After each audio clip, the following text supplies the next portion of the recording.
পুষ্টিগুণে ভরপুর, অসম্ভব টেস্টি আর একদমই সাধারণ ছোলার ডাল দিয়ে বেতর শাকের রেসিপিটি আজকে শেয়ার করে নেব আপনাদের সকলের সাথে। সিজন শেষ হওয়ার আগে কিন্তু এই শাকটি একবার আপনারা এইভাবে বানিয়ে দেখুন। দুপুরের লাঞ্চে ধোয়া ওঠা সাদা ভাতের সাথে আর কোনো কিছুই প্রয়োজন হবে না। তাই অনুরোধ করব আজকের রেসিপির ভিডিওটি সম্পূর্ণ দেখার জন্য। সাথে অনুরোধ করব ইউটিউবে আমার হ্যাংলা মন চ্যানেলটিকে একটি সাবস্ক্রাইব করে দেওয়ার জন্য। সাথে একটি লাইক, কমেন্ট আর শেয়ার করে দেবেন প্লিজ, কারণ আপনাদের একটি সাবস্ক্রাইব আমাকে অনেক মোটিভেট করে এগিয়ে যাওয়ার জন্য। নমস্কার বন্ধুরা, আমি রাখি হ্যাংলা মনের আর একটি সুন্দর নতুন রেসিপির ভিডিওতে আপনাদের সকলকে স্বাগত জানাই। তো চলুন শুরু করে দিই আজকের রেসিপি। তো বন্ধুরা, বেতর শাকের রেসিপিটি বানানোর জন্য প্রথমে রেডি করে নেব শাকগুলো। আর এখানে আমি নিয়েছি 500 গ্রাম বেতর শাক, যেটাকে আমি পরিষ্কার করে বেছে নিয়ে তারপর ধুয়ে জল ঝরিয়ে নিয়েছি। আর আমি এইটার সাইজ রেখেছি এরকম, দেখুন মিডিয়াম সাইজের, খুব ছোট ছোট করে কিন্তু কাটিনি। তো চলুন শাকটা সাইডে রেখে এখন রেডি করে নেব বাকি উপকরণগুলো। তো বন্ধুরা, এখানে আমি নিয়েছি আলু আর বেগুন, এগুলোও কিন্তু এই শাকের রেসিপির মধ্যে ইউজ করব। এখানে নিয়েছি একটা মিডিয়াম সাইজের বেগুন, যেটা টুকরো টুকরো করে কেটে নিয়েছি। আর নিয়েছি দুটো মিডিয়াম সাইজের আলু, যেটাকে আমি খোসা তুলে পরিষ্কার করে ধুয়ে কেটে নিয়েছি। তো এখানে আলু বেগুন একদম রেডি। আর এই আলু বেগুনটাকে সাইডে রেখে রেডি করে নেব পরের উপকরণ। তো বন্ধুরা, এখানে নিয়েছি আমি 150 গ্রাম ছোলার ডাল। আর এই ছোলার ডালটাকে আমি 4 ঘন্টার জন্য ভিজিয়ে রেখেছিলাম। আর এখন জল ছেঁকে পরিষ্কার করে ধুয়ে নিয়েছি। এখন ডালটার পেস্ট বানিয়ে নেব, তার জন্য দিয়ে নিলাম 2টো কাঁচা লঙ্কা। সাথে দিয়ে নিচ্ছি 1 টিস্পুন গ্রেট করা আদা। আর সাথে দিচ্ছি পরিমাণ মতো নুন। দিয়ে নিচ্ছি টেস্টটাকে ব্যালেন্স করার জন্য পরিমাণ মতো চিনি। আর এখন সমস্ত উপকরণ দিয়ে ডালটাকে একটা পেস্ট তৈরি করে নেব। তো বন্ধুরা, এখানে ডালের পেস্ট আমি রেডি করে নিয়েছি। আর এই ডালটা যেহেতু বড়া করে নেব, তাই এর মধ্যে দিয়ে নেব আরও বেশ কিছু উপকরণ, যাতে বড়ার টেস্ট হয় অসাধারণ। দিয়ে নিচ্ছি 1 চামচ পোস্ত। সাথে দিয়ে নিচ্ছি অল্প একটু রাঁধুনি। সাথে দিয়ে নিচ্ছি অল্প একটু কালো জিরে। দিয়ে নিচ্ছি অল্প একটু হিং। সাথে দিয়ে নিচ্ছি অল্প একটু মৌরি। আর এখন সমস্ত উপকরণ দিয়ে খুব ভালো করে ডালটাকে মেখে নেব। আর এই উপকরণগুলো অবশ্যই ডালের এই বাটার মধ্যে দেবেন, তবে কিন্তু এর বড়ার টেস্ট হবে অসাধারণ। আর এইভাবে বড়া ভেজে কিন্তু গরম গরম ভাতের সাথেও খুব ভালো লাগে, তাই এইভাবেই বানিয়ে নেবেন। তো চলুন, ডাল আমি খুব ভালো করে মিক্স করে নিয়েছি সমস্ত উপকরণ দিয়ে। আর এখন এই ডালটার বড়া ভেজে নেব।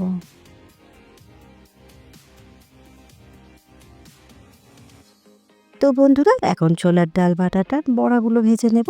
তার জন্য কড়াইয়ের মধ্যে দিয়ে নিচ্ছি বেশ কিছুটা সর্ষের তেল। আর এখানে চেষ্টা করবেন সর্ষের তেলের মধ্যেই পুরো রেসিপিটা করার জন্য। এখন তেলটাকে খুব ভালো করে গরম হতে দিচ্ছি। তেল খুব ভালো গরম হয়ে গেছে।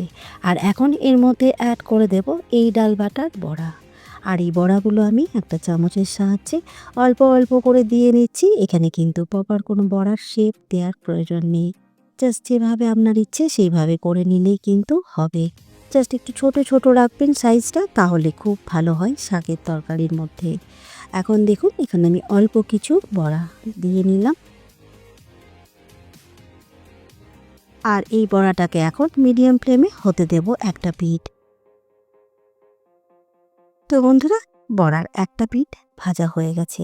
আর এখন খুব সাবধানে উল্টে দেব বড়াগুলো। আর এইভাবেই উল্টে পাল্টে সুন্দর করে বড়াগুলো ভেজে নেব।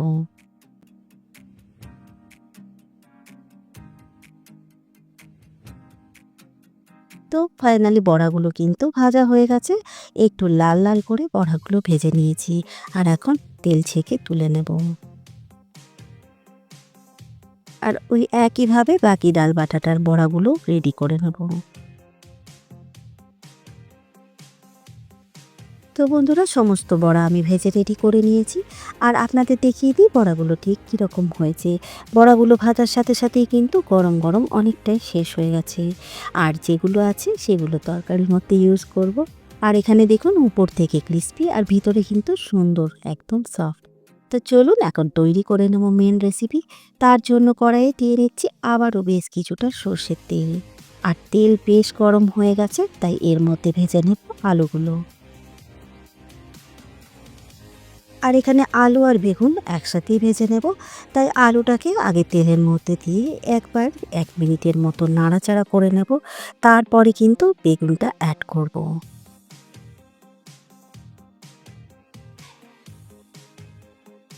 তো 1 মিনিট আলুটাকে আমি তেলে ভেজে নিয়েছি। এখন এর মধ্যে অ্যাড করে দিচ্ছি টুকরো করে রাখা বেগুন।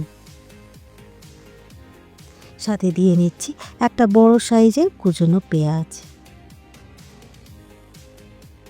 সাথে দিয়ে নিচ্ছি 1 চামচ গ্রেট করা রসুন। সাথে দিয়ে নিচ্ছি হাফ চামচ গ্রেট করা আদা। আর এখন এই সমস্ত উপকরণ 3 থেকে 4 মিনিট মতো হাই ফ্লেমে ভেজে নেব।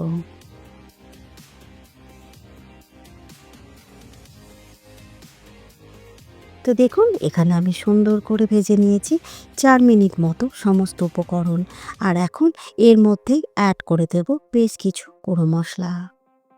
দিয়ে নিচ্ছি অল্প একটু হলুদ। সাথে দিয়ে নিচ্ছি পরিমাণ মতো নুন।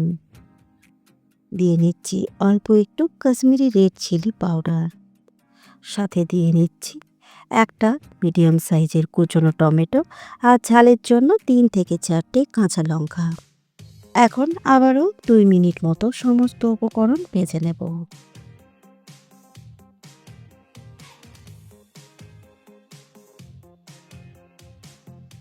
তো বন্ধুরা, 2 মিনিট ভেজে নিয়েছি সমস্ত উপকরণ। আর এখানে দেখতেই পাচ্ছেন টমেটো কিন্তু একদমই গলেনি। আর এখন এর মধ্যেই দিয়ে নিচ্ছি স্বাদ মতো চিনি। চিনিটা অবশ্যই দিতে হবে শাকের এই রেসিপিতে, তবে কিন্তু খুব ভালো টেস্ট হবে এই তরকারিটার। এখন খুব ভালো করে একবার চিনিটাকেও মিক্স করে নিলাম। আর এখন এই তরকারির মধ্যেই অ্যাড করে দেব কেটে ধুয়ে জল ঝরিয়ে রাখা শাকগুলো।